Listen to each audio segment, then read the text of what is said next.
It is a really important topic. So one of the main things I'd say that people maybe not be aware of, that it is against the law. So under the Dangerous Dogs Act, if your dog is dangerously out of control, you are making an offence and breaking the law. So if people are aware of that, maybe they might have a second guess about leaving their dogs kind of free, loose, especially if they haven't got like a reliable recall. If you think about it sort of from a different aspect of like maybe like a financial point, is I think in 2023, the cost to farmers from livestock was roughly, I think, £2.4 million from dog attacks. So you are having an effect on people's livelihood at the end of the day. And I said farmers work extremely hard to try and prevent these things from happening, but it is down to the owners to be responsible. And like I said, is use a lead where appropriate. Now, a lot of times we do see that farmers will often find dogs with the equipment on the dog. So it's whether the equipment has broken, whether a lead has snapped, or whether the dog is strong enough to pull themselves away from the owner to get to where they want to get to. So I would honestly recommend that whilst using a lead is important, it's not a complete substitute for good training, as you have good training with your dog, making sure they understand everything, but as well as being responsible and respectful and using a lead. I'd also recommend that getting strong equipment. So there are a lot of dog equipment, as we know, that everybody is selling dog equipment these days. So is making sure that you know and understand the strength of your dog and buying the appropriate equipment so that you can be responsible and safe in those situations. Because I would always seek advice from a good trainer about what the right equipment is. So good trainers will often offer a lot of advice for free. So myself, I offer initial free phone consultations with people. So if they've got any questions or anything they're not sure about, for free advice about like basic bits of training, and also, like I said, the right places to buy equipment. And there's a lot of trainers will be in exactly the same boat. They want people to be safe and responsible with their dogs. So I would say if you're unsure, seek professional advice. But with my personal dogs, is they are trained well to be able to be responsible in those situations and know what the expectations are. So if we are out and about with livestock present, I will be responsible and put them on the lead anyway, just for precautions. But equally, they are very well trained in those situations. And I think that's another important point to mention, is when people are looking for trainers, you need to also look at not only the dogs that they train, but their own personal dogs, so that you can get a good idea of how they do things and what the expectations of their own dogs are. I do personally work with a lot of dogs that, given the opportunity, will chase and kill livestock, like animals, even other dogs, and maybe even children and people. They will go for those kind of things. So a lot of what I do is behavior modification work. So we can't ignore the fact that dogs are predatory animals. Given the opportunity, like I said, they will absolutely act upon those desires.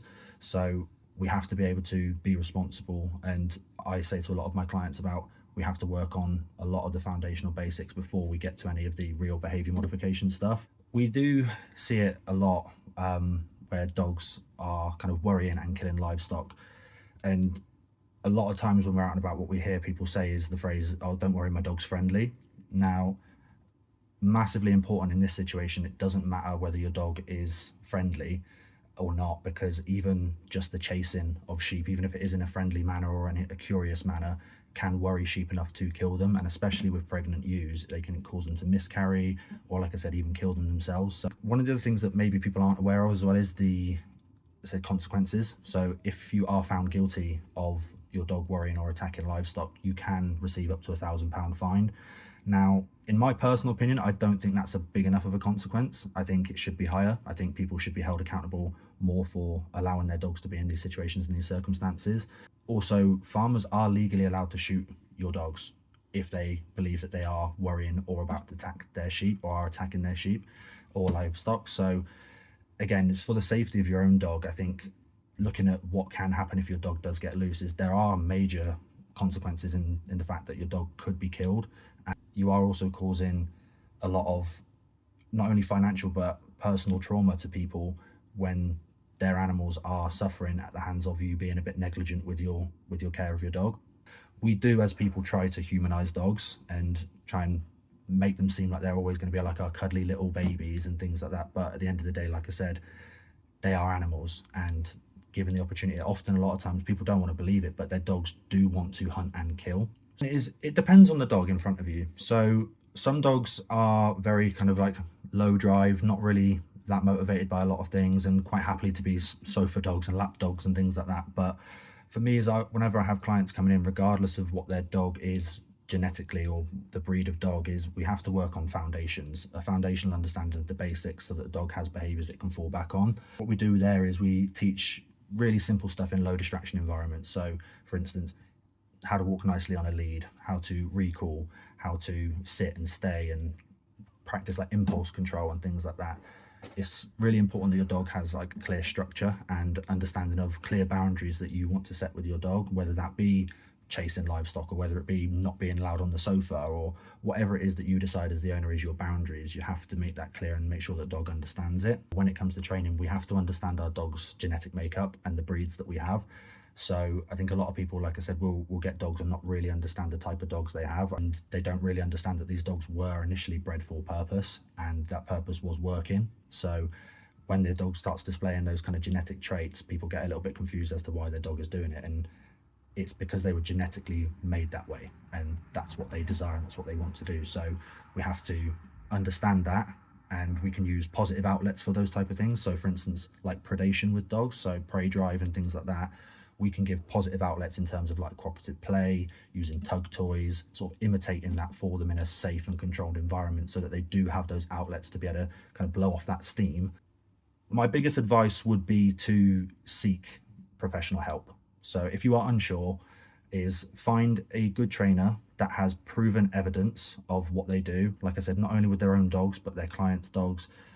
Anything that you are looking for, whether it's loose lead walking, whether it's recall, whether it's livestock aversion training, you want to see proof of this trainer's work and see that they actually have good reviews, that they've got video evidence of them actually displaying their training as well. For particularly this situation, is trainers like myself will use remote training collars. So remote trainers such as e-collars, to create an aversion, to actually want that, cap that desire to want to go and chase and kill, so that we can make the dog have a long-term effect of, it sees the stimulus such as the sheep or the livestock and it goes, actually no, I don't want to go anywhere near that, so that we create, like I said, a long-lasting effect where dogs can be off lead in those situations, and then making that choice that I'm not going to go and do that anymore because I don't want to.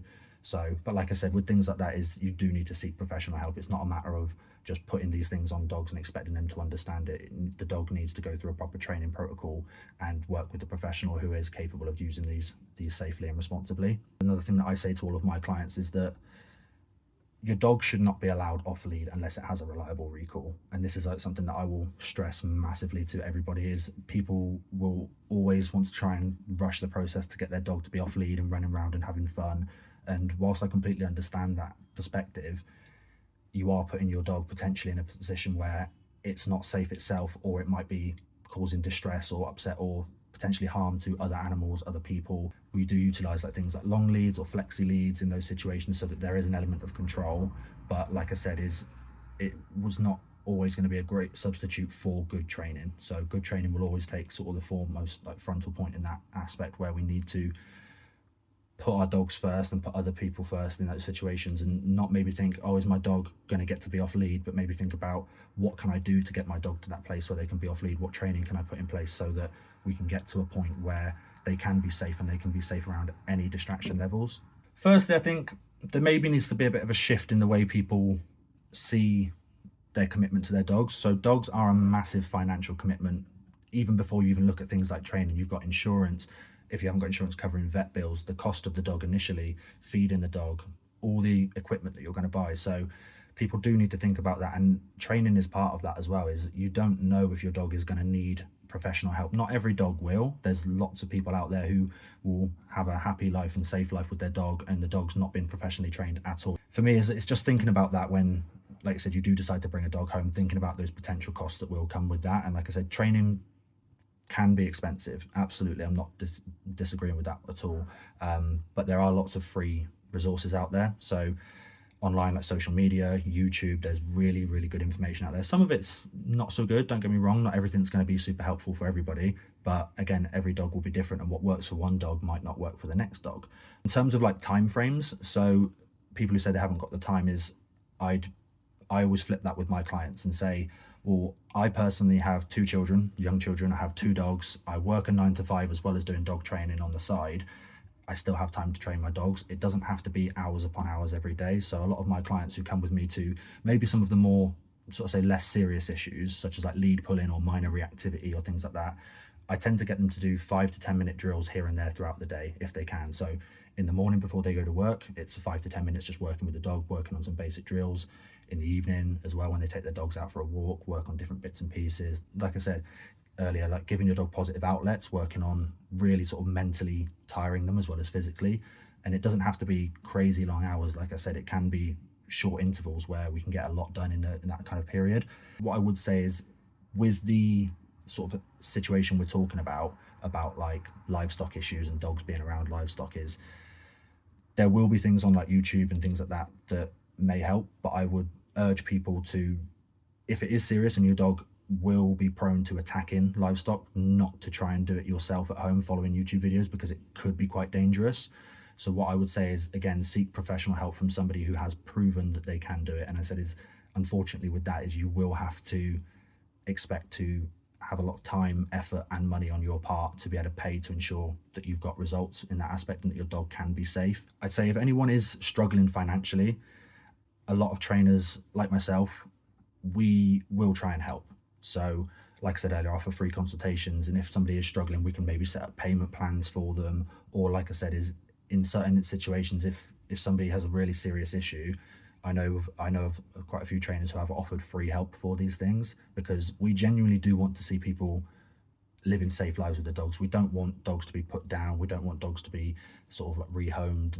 I'd say for me, my inbox is always open. So if anybody is struggling, they can always send me a message and I will help as much as I can. And there are a lot of trainers like myself who will be in exactly the same position. So I'd actually slightly disagree with you there. So a lot of dogs will not care about the size of the animal. So for instance, you've got certain breeds that were bred to go after larger animals. So it's not necessarily the animal in particular. I said we see this issue with all kinds of animals, from squirrels all the way up to cows and horses and things like that. So I'd say it's not a particular animal, it's an issue every day. We see dog attacks happening to people, children, other animals, other dogs.